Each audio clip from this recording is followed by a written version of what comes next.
Dr. Hilary Onyeka Onyeanakwe don kpai for Canada barely 2 months after his arrival. My country people, dis guy so na a car man from Emuhun. Him just come Canada with permanent residence. As in, he don get all in document, get work permit, get everything. He come arrive Canada. Now, information wey we dey receive be say they come discover im kpai body for inside im house, inside im room alone, for inside his apartment for Toronto, Canada. Bros, wana biani yeku. Dia ni haji ni mekike ni dia ni onye karo. Obi Toronto so obia Canada around December. Onwo to ime mulu iwe onwe amana wa ebo wa ni so onye karo. So onye amana onye kaka wono jia amene ka ebu achima eka association. No module lo no nde manina. That this guy was found dead in his room. I heard of. I want information. So after some people come realize say the guy na from Eka, na so they come kukuma begin send the photo to some Eka people wey dem know, so that they will begin share this photo inside all Eka associations for Canada. But fortunately, they were able to locate his cousin, but his cousin now they live for Calgary, very far away from Toronto.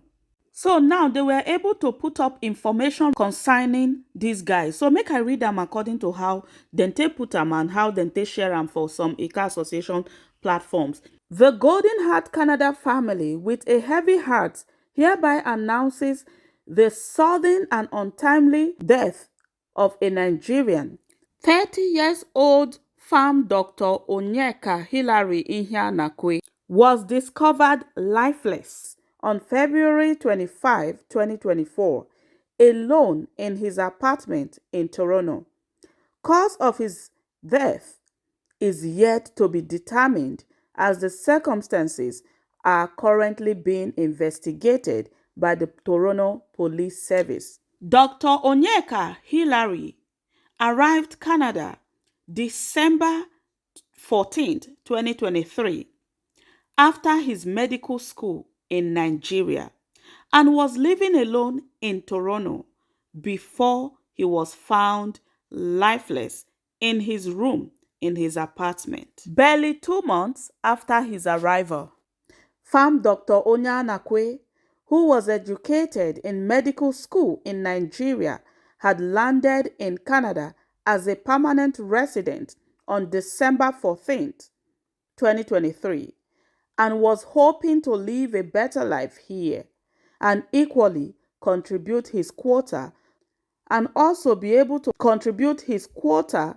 to the alleviation of shortage of medical professionals in Canada. He had held no job positions or made any money in Canada prior to his sudden departure. Being the first of 4 children, his grief-stricken parents had sold most of what they had to send him through medical school and to ensure that his plans of relocation to a better life in Canada will equally benefit their family. Contrary to their expectations, the dream of a better life here in Canada has been shattered, and his parents' hope of seeing a shining light in the family suddenly disappeared.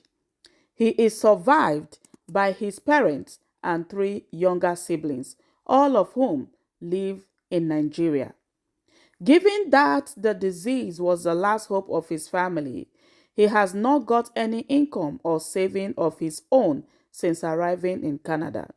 The Golden Heart family, as is customary in our diaspora community, is passionately seeking financial donations from anyone in our greater diaspora community to help cover the cost of his funeral expenses and burial here in Canada. His parents has given their express power of attorney and authority for his burial in Canada. All condolence donations will be made directly to his closest cousin in Canada, Mr. Ifeanyi Onyeanakwe. It is our earnest prayer that you and your beloved ones never experience any tragedy of this sort. To extend your condolences, please reach out to his cousin, Mr. Ifeanyi Onyeanakwe, directly. His phone number is 403 404 6645. Then if you are calling from outside Canada, you add +1.